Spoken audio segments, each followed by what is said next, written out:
എൻ്റെ മോളെ മുട്ടയെ കുറച്ച് വ്യത്യാസമായിട്ട് ചെയ്യും.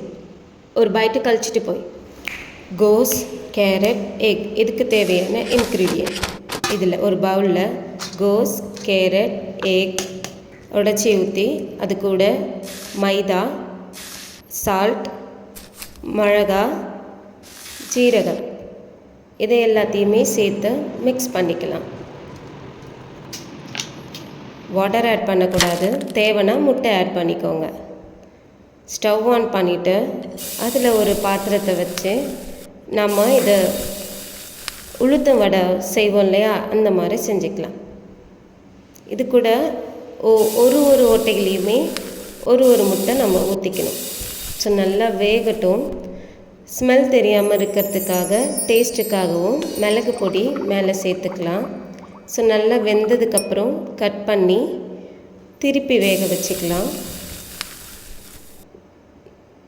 அவ்வளோதான், ரெடி ஆகிடுச்சு.